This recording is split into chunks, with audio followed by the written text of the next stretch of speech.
mwatipeza mukufuna chiyani? Bambo olemekezeka, tafika kuno kudzapempha mpingo wanu wa Chikhristu kuti utilole kulowa mu ukatukumeni ndi kuzikonzera kuti tilandire ubatizo. Atsogoleri adera akusanjika, kodi akatekumeni yanu ndi yani?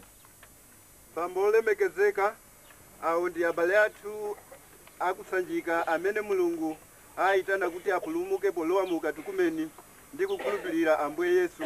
Mayina awo ndi awa: